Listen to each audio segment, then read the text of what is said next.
Hello, ചോറൊക്കെ വിളമ്പി വെച്ച് കഴിയുമ്പോൾ ഒഴിച്ചുകറി ഇല്ലെന്നും പറഞ്ഞ് എഴുന്നേറ്റ് പോകുന്ന ആൾക്കാരുണ്ടെങ്കിൽ അവർക്കൊക്കെ പെട്ടെന്ന് ഉണ്ടാക്കി കൊടുക്കാൻ പറ്റുന്ന ഒരു കറിയാണ് ഞാൻ ഇന്ന് കാണിക്കാൻ പോകുന്നത്. അപ്പോൾ അതിന് വേണ്ടിയിട്ട് നമ്മുടെ വീട്ടിലെ ആളുകളുടെ എണ്ണത്തിനനുസരിച്ച് പരിപ്പെടുത്ത് കഴുകി കുക്കറിലേക്ക് ഇട്ട് കൊടുക്കുക. ഒരു 4-5 അല്ലി വെളുത്തുള്ളി ഇട്ട് കൊടുക്കുക. പരിപ്പ് വേവാൻ ആവശ്യത്തിനുള്ള വെള്ളം ഒഴിക്കുക. എന്നിട്ട് കുറച്ച് ഉപ്പും കുറച്ച് മഞ്ഞപ്പൊടിയും കൂടി ഇട്ട് കൊടുത്തതിന് ശേഷം കുക്കർ നന്നായി അടച്ച് ഒരു 4-5 വിസിലടുപ്പിക്കുക. പരിപ്പ് നന്നായിട്ട് വെന്ത് പരിപ്പും വെളുത്തുള്ളിയും ഒക്കെ നന്നായിട്ട് വെന്ത് ഉടഞ്ഞു വരണം. അതാണ് കേട്ടോ ഇതിൻ്റെ ഒരു പരുവം.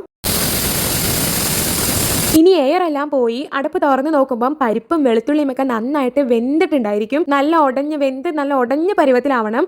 അപ്പോഴാണ് കേട്ടോ നമ്മുടെ കറിക്ക് അത്യാവശ്യം നല്ലൊരു തിക്നെസ് ഒക്കെ ഉണ്ടാവുന്നത്. ഇനിയാണ് കേട്ടോ കറിയുടെ മെയിൻ ഇൻഗ്രീഡിയന്റ് ചേർത്ത് കൊടുക്കുന്നത്. നന്നായിട്ട് വൃത്തിയാക്കി വെച്ചിരിക്കുന്ന മുരിങ്ങയില ചേർത്ത് കൊടുക്കുക. എന്നിട്ട് കഷ്ണമായിട്ട് അരിഞ്ഞു വെച്ചിരിക്കുന്ന ഒരു മാങ്ങയുടെ പകുതിയും കുറച്ച് ഒനിയനും കൂടി ഇട്ട് കൊടുക്കാം.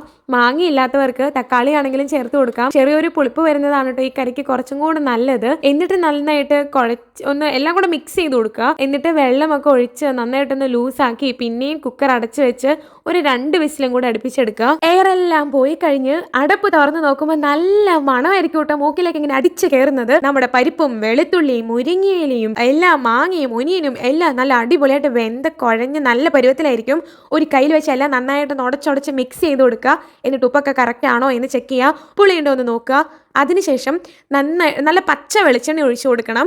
അത്രേ ഉള്ളൂ, കറി റെഡി ആയിട്ടുണ്ട്. മഞ്ഞപ്പൊടി അല്ലാണ്ട് ഒരു തുള്ളി മുളക് പൊടിയോ മസാലപ്പൊടിയോ ഒന്നും ഇതിൽ ചേർത്തിട്ടില്ല കേട്ടോ. അത്രയ്ക്ക് നല്ല ഹെൽത്തി ആയിട്ടുള്ളൊരു കറിയാണ്. വളരെ എളുപ്പത്തിൽ ഉണ്ടാക്കാൻ പറ്റും. കുട്ടികൾക്കൊക്കെ ഉണ്ടാക്കി കൊടുക്കുകയാണെങ്കിൽ കഷ്ണങ്ങളൊക്കെ നന്നായിട്ട് വെന്തുടഞ്ഞത് കൊണ്ട് അവർ ഇതിലൊരു തുള്ളി പോലും മാറ്റി വെക്കാണ്ട് കഴിക്കുകയും ചെയ്തോളും. ഒരു പ്ലേറ്റ് നിറയെ ചോറുണ്ണാനായിട്ട് ഈ ഒരു കറിയും അച്ചാറും മാത്രം മതി കേട്ടോ. അതുപോലെ ടേസ്റ്റ് ആണ്. അപ്പോൾ എന്തായാലും എല്ലാവരും ഉണ്ടാക്കി നോക്കണം. ഫീഡ്ബാക്ക് പറയാനേ മറക്കല്ല. അപ്പോൾ ഇനി അടുത്ത വീഡിയോയിൽ കാണാമേ.